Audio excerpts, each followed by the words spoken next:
Diferentemente dos adultos, as crianças ainda não sabem expressar seus sentimentos sob a forma de palavras, mas sabem como ninguém se expressar através de brincadeiras, de jogos. A ludoterapia é a terapia feita através do brincar. Ela oferece a chance da criança observar melhor o mundo e a si mesma. Para nos falar mais sobre como a ludoterapia pode ajudar as relações familiares, o nosso Opinião Livre de hoje conversa com a ludoterapeuta Germana Savoy, coordenadora do programa lúdico do Hospital Infantil Sabará. Muito obrigado pela sua presença aqui, Germana. Como que essa ludoterapia, eu até já falei na apresentação, que é uma forma, através do brincar, das crianças se expressarem. Então, a ludoterapia é uma terapia só para crianças? Não necessariamente.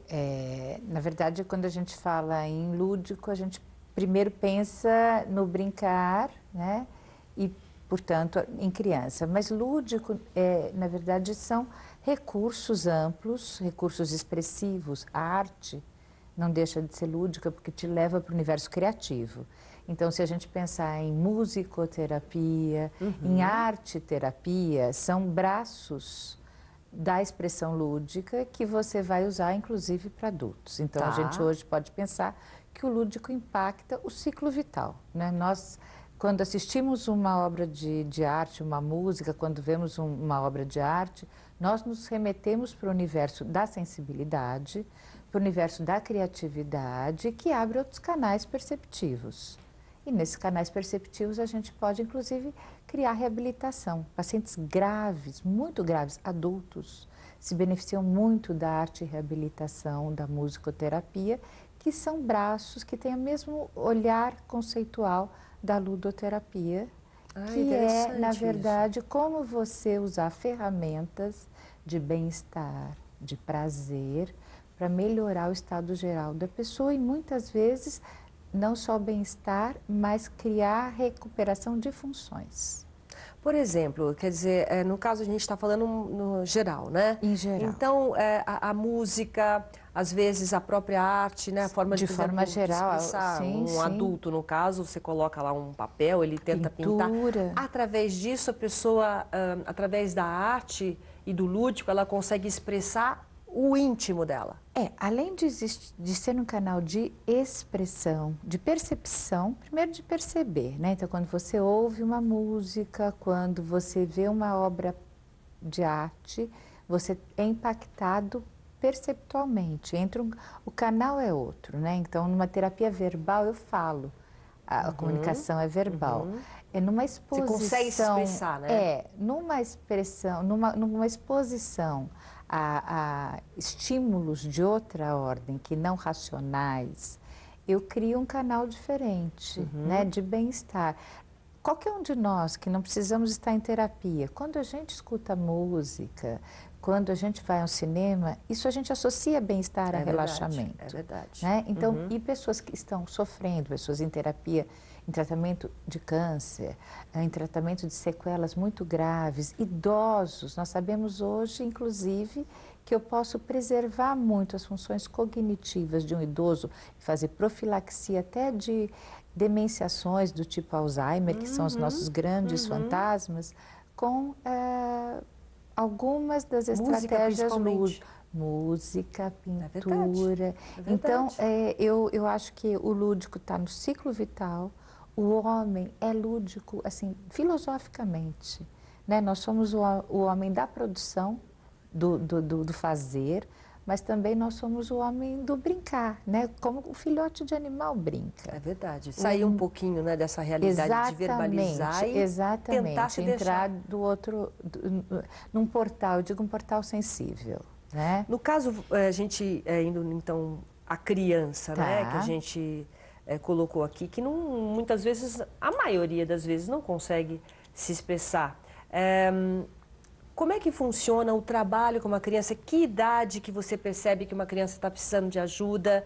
E esse trabalho lúdico com ela, como funciona? Eu te diria que assim, eu acho que até muito mais prazeroso para a gente, né, que é da área do desenvolvimento infantil, do desenvolvimento humano, né, tentar usar essas ferramentas até antes que os problemas apareçam.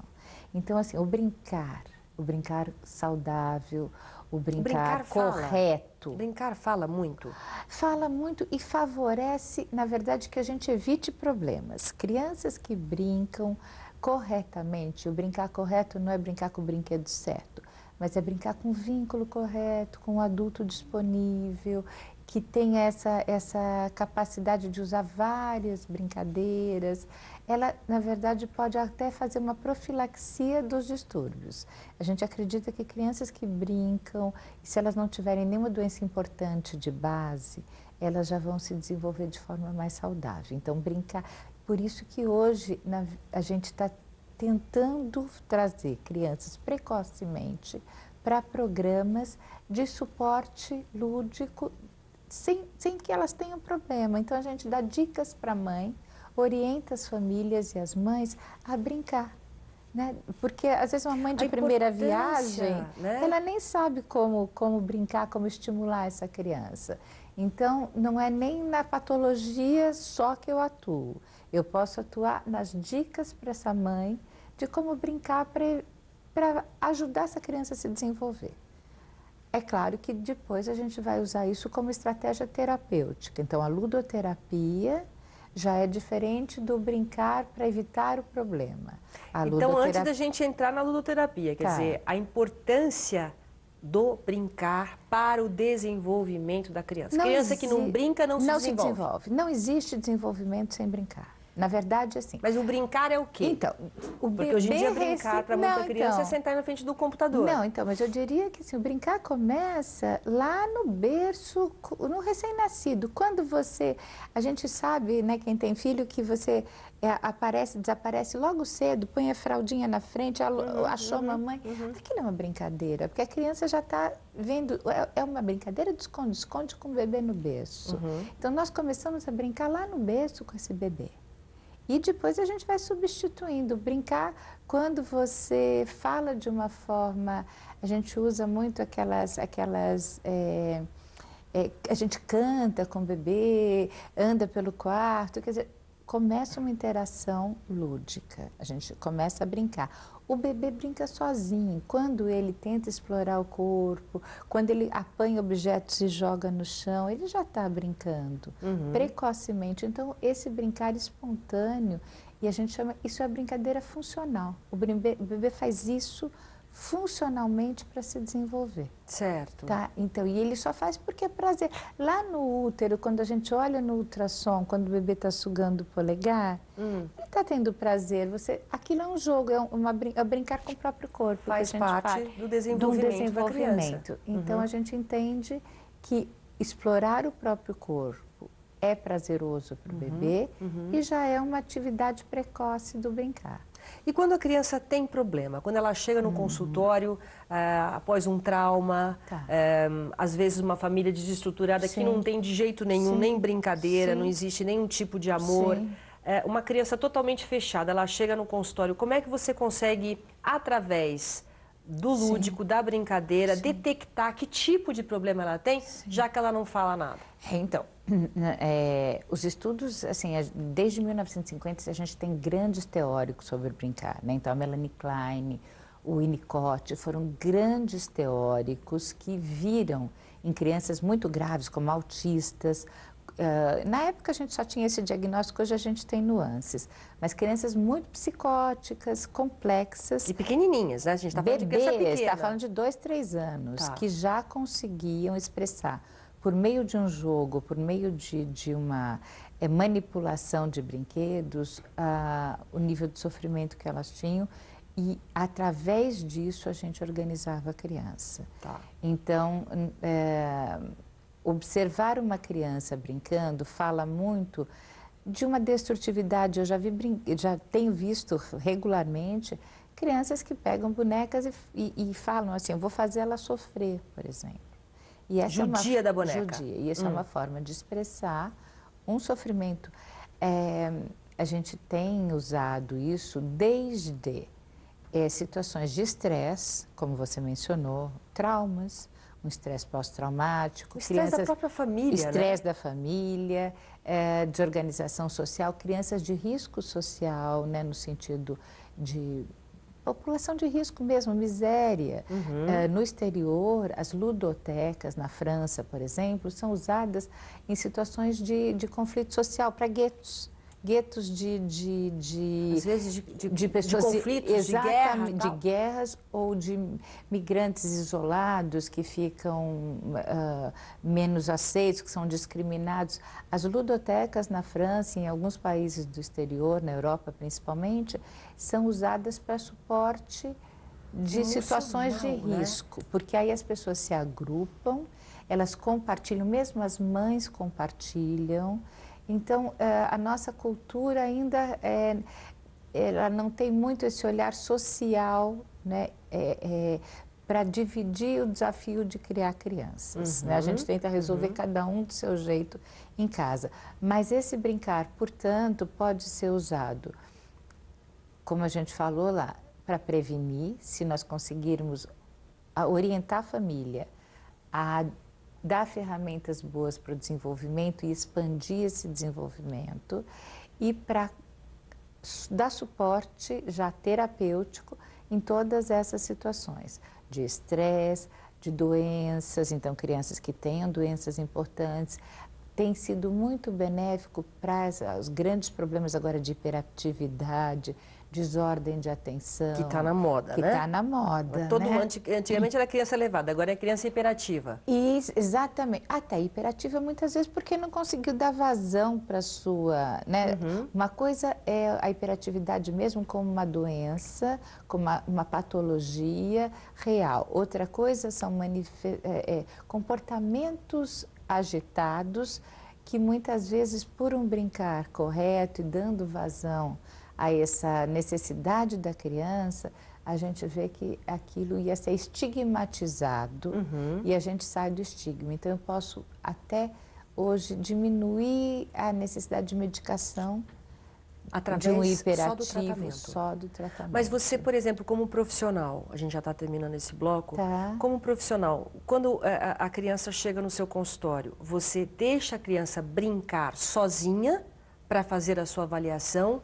Ou também, porque a criança é muito inteligente, ela sabe onde ela está, ela sabe que ela tem que fazer algum papel ali. Você, de alguma forma, existem profissionais que muitas vezes pode conduzir aquilo e a criança responde para você exatamente aquilo que ela quer. Ela está querendo que eu brinque para cá, para lá, quer dizer...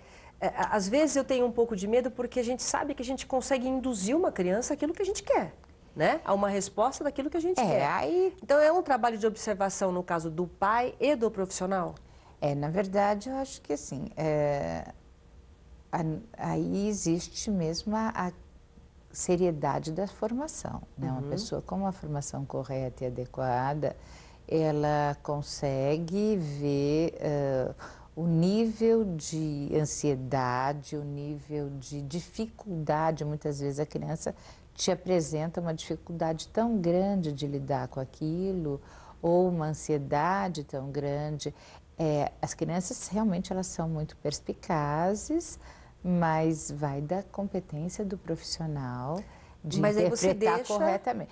O primeiro momento é observar e o segundo é tentar fazer o jogo, porque na hora que a gente faz o diálogo, o jogo, começa a fazer uma dinâmica, é que a gente vê a interação, né? Tá, eu vou fazer um rápido intervalo comercial, daqui a pouco eu continuo conversando aqui sobre ludoterapia, tá bom? Até já!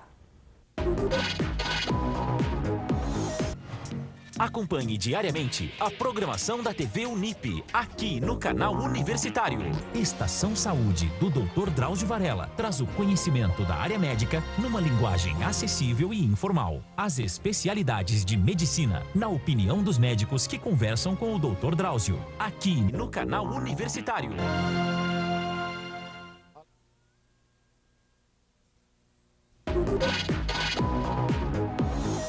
Estamos de volta na nossa conversa sobre ludoterapia com a terapeuta Germana Savoy, coordenadora do programa lúdico do Hospital Infantil Sabará.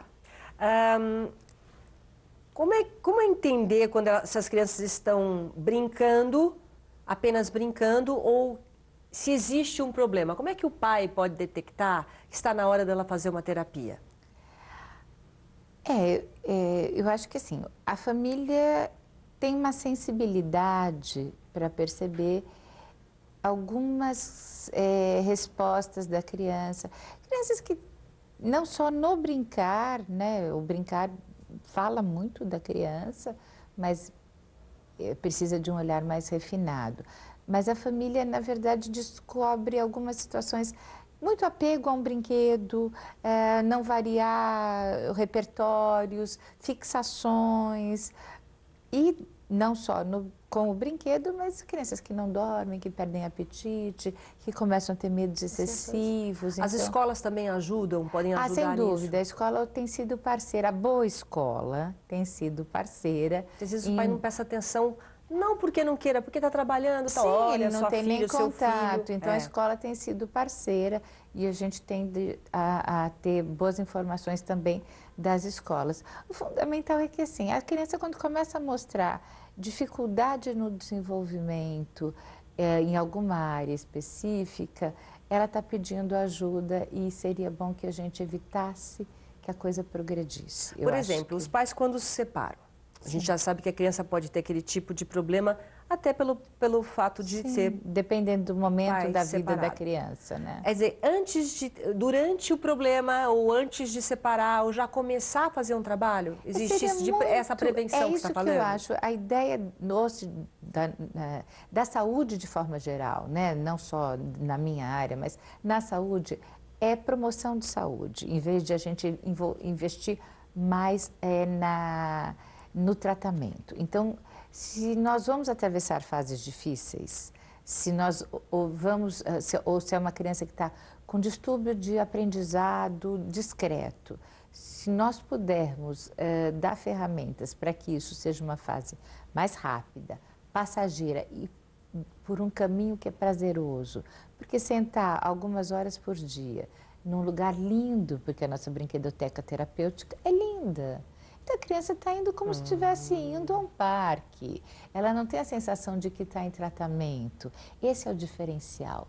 Eu posso tratar a criança, não é nem tratar. Tá. Eu estou junto e apoiando e dando suporte para uma mãe, para um pai, para uma criança, num ambiente que não tem nada de terapia. É um ambiente de prazer.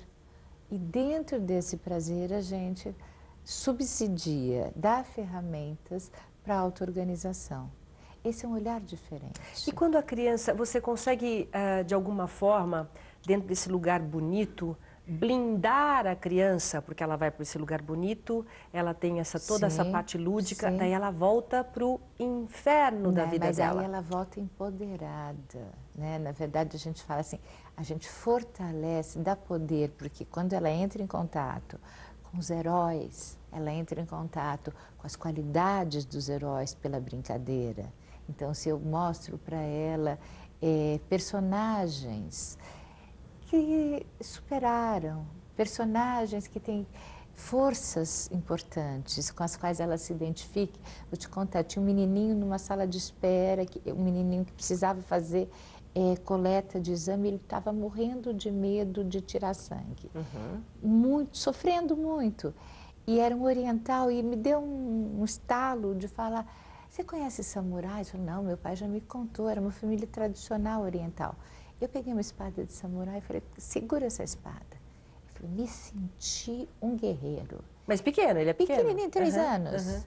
Porque ele era de uma família tradicional oriental. E aí ele entrou para fazer a coleta de exame com a espada de samurai e ele se sentiu com as qualidades daquele guerreiro. Então, esse universo da criança, que é o universo do faz de conta, é o universo em que a gente pode trazer para aquele repertório de uma criança, às vezes, que está se sentindo com uma autoestima tão rebaixada, ferramentas da fantasia que lhe empoderem, ela leva depois para a vida. Então ela cria, por exemplo, você cria aí um personagem imaginário, acaba protegendo essa criança. É bom ela ter esse personagem imaginário? Sim, não é que eu crio. O personagem imaginário está na nossa cultura, né? As lendas, as histórias infantis, os clássicos, eles trazem o que a gente chama assim, dos grandes conflitos, né?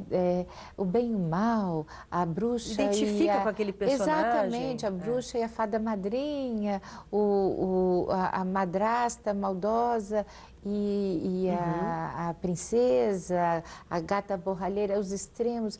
Então, isso permite, estou dando exemplo do conto de fada, mas a gente tem uma série de outras ferramentas que permitam que a criança se aproprie e redimensione o seu problema. O problema. E, na verdade, veja o lado bom das coisas e, através disso, elabore seus conflitos. A ideia é elaborar o conflito.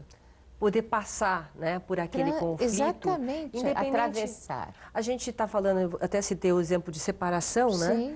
Mas muitas vezes essas crianças são usadas como instrumento pelos pais, até numa briga, e sofrem muito. Sem dúvida. Essa blindagem que você faz no caso de personagem também é a mesma solução. Para poder enfrentar isso. Sim, porque todos nós precisamos de eixos, pontos para nos fortalecer, né? Então, quando eu faço meditação, eu adulto que tenho estresse, quando eu respiro, quando eu faço meditação, eu estou indo buscar uma força interior, não é? Tá.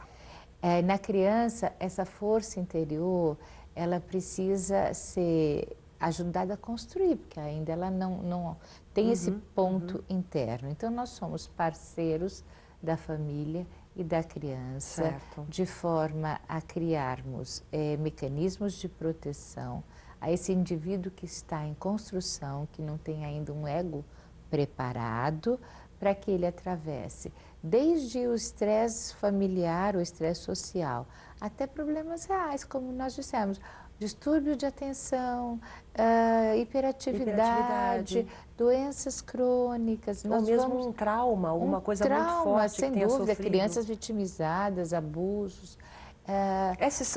Quais são os principais ou os mais difíceis casos de você ter um retorno bacana? Uma criança, por exemplo, abuso de não só sexual, mas também de violência. Quais são os piores casos para uma recuperação? Eu acho que eu hoje trabalho assim, desde essa clientela que é suporte para a mãe, para ajudá-la a brincar, então a criança que não tem problema e que a mãe entende que esse brincar vai facilitar o desenvolvimento, até, eu te diria, o que eu acho que é mais desafiador para a gente, é a criança residente no hospital. Hoje eu trabalho com uma clientela que nasce e vai viver sua limitada vida, 5, 6, 7 anos, dentro de um hospital sem nunca sair.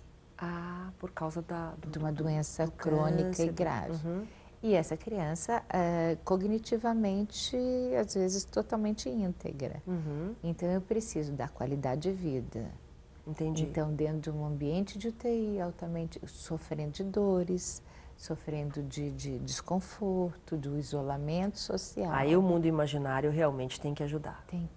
Todos os recursos de bem-estar, né? A ambiência, a estética, a beleza. Essas crianças ficam num lugar diferenciado? Às vezes elas podem sair um pouco da UTI. Às vezes elas precisam ficar lá e nós levamos ferramentas para elas.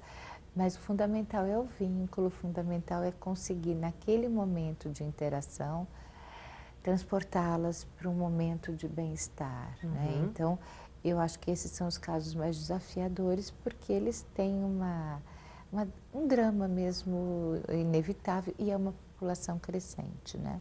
Porque hoje a tecnologia mantém vivas pessoas que eram inviáveis até um tempo atrás. É verdade. Mas vivas dependentes de muito recurso. Tem que ter muita qualidade, você levar um pouco de qualidade de vida para essas crianças que estão, né? A vida está cada vez, pela tecnologia, né? Mantendo inviáveis, mas dependentes de um ambiente extremamente não favorável à infância. Então, a gente tem que criar isso até uma fantasia dentro de um hospital.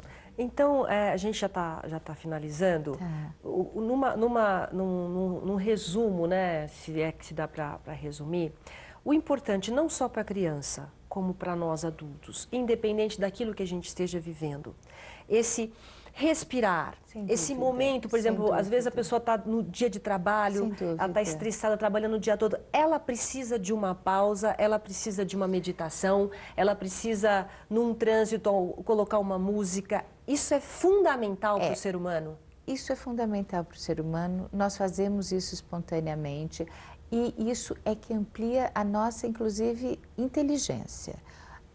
O recurso criativo, aquela capacidade de solucionar problema. Hoje nós fazemos treinamento para empresários, coaching, com recursos lugos, jogos cooperativos para solução de problemas corporativos. Olha que Porque legal. quando você vê a perspectiva de um problema de uma outra forma. Então, recursos lúdicos, criativos, expressivos, fazem com que um executivo de altíssimo desempenho possa render mais, porque ele aprende a usar outras ferramentas do seu cérebro. Então, resumindo, se é que podemos resumir, ludicidade, ela é importante no ciclo vital, do nascimento à morte, em qualquer contexto da vida e principalmente nos de desafio. Se nós pudermos ajudar as crianças a serem, digamos, mais fortes, fortalecidas por um brincar antes de adoecerem, ótimo. Na situação em que a gente já tem o problema configurado, eu acredito, é a minha área, que seja uma das melhores abordagens e acho que quando a gente quer otimizar nosso potencial, hoje o meu espaço, o espaço em que eu atendo, ele é muito bonito, ele é muito, permite, né, essa brinquedoteca terapêutica permite abordar as mais diversas necessidades. Tá bom. Vamos deixar então o e-mail para você ter contato com a Germana. Muito obrigada. Tem também o telefone, né? Muito obrigado pela sua presença. Parabéns pelo seu trabalho. Muito obrigada pela atenção e pela valorização e pelo trabalho de sempre. Obrigada. O nosso Opinião Livre de hoje fica por aqui. Obrigada pela sua companhia e até a próxima, gente. Tchau.